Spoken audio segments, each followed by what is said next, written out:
The angel of the Lord went up from Gilgal to Bochim and said, I brought you up out of Egypt, and led you in the land that I swore to give to your ancestors.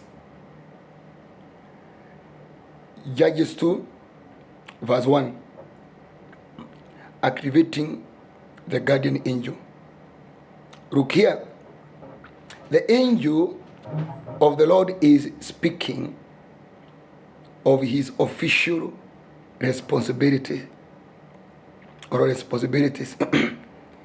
And we have noted so far by now that the angel of the Lord will be involved in getting us up out of Egypt. There are circumstances we are in our lives. Some are drastic, some are serious, some are difficult, some are very complicated, to a point you do not know what to do. God, when he is delivering you, he sends you an angel of deliverance. The angel of the Lord is saying, I brought you up out of Egypt. Very important. There are some certain kind of life circumstances that you would find yourself going through.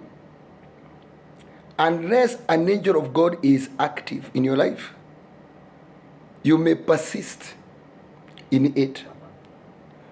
And you may try to free yourself. And you may not see as if you're getting the victory that you seek. Let us make this angel to be active. We cannot give ourselves a theme of like, we want to see if it is going to work or not. We don't have that chance. The only chance we have is we must get out of where we are. And when we are in that condition, whether it is an workable relationship, can it be Egypt? Can it be in a marriage that is toxic? That can be Egypt to you? Can it be a business that is draining and ruining you? That can be an Egypt to you?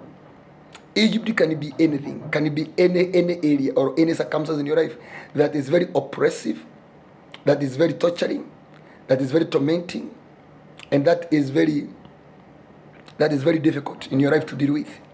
When you're in there, God does not come himself direct. He sends his agent. And that agent, he says, to get you up out of Egypt is called the angel of the Lord. Number 2, he is saying, and led you into the land that I swore to give to your ancestors. Number 2, why we need this angel is because this angel is the one that leads us to our destiny. Number 1, delivers us, get us out of there.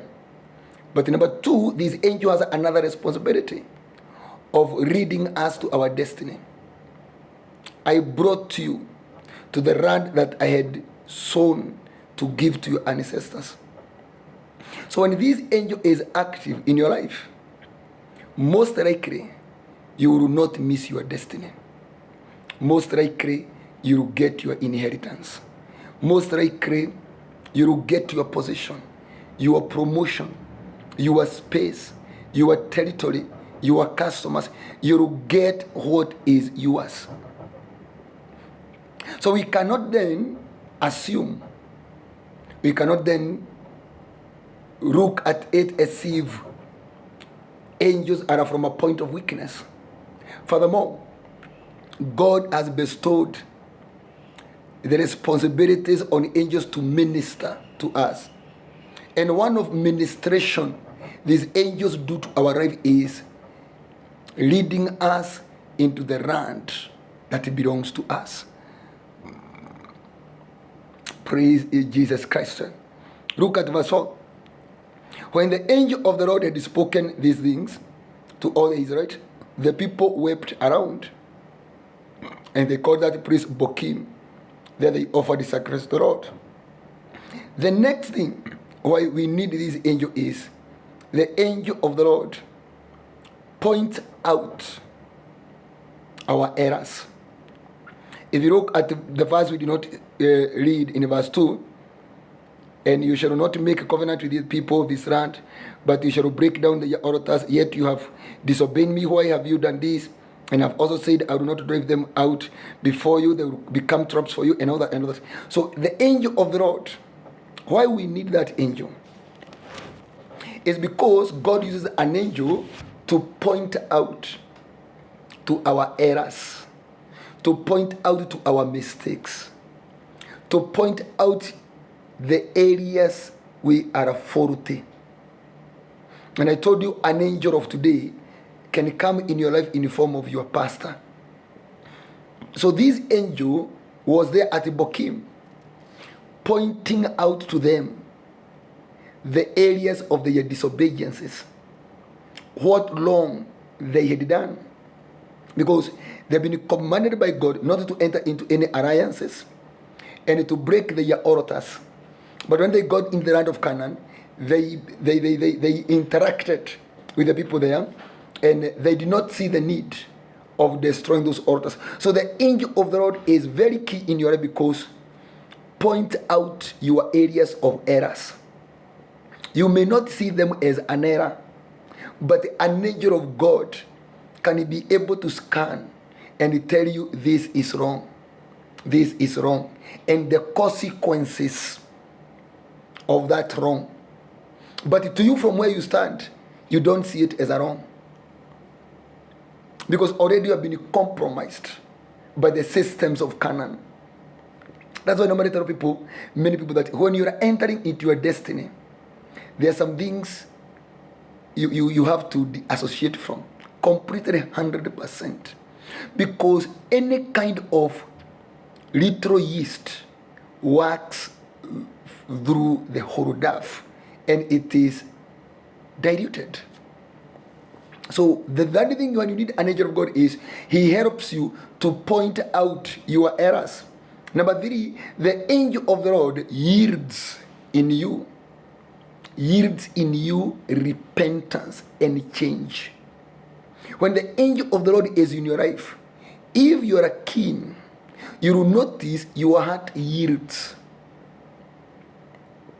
towards the error. You don't develop hardness of the heart. You don't become obstinate. You don't become, hard-headed. There are very, very, very many people, when you point out an error to them, instead of changing, they defend themselves.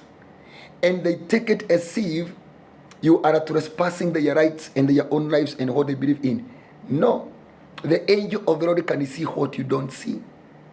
And why you need an angel of the Lord? Because once you hear the words of the angel, you cry around.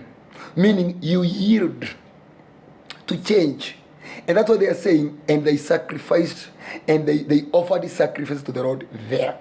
But those sacrifices were not activating the angel of the Lord. What was activating the angel of the Lord in that episode was their disobedience. The angel of the Lord spoke there out of their disobedience.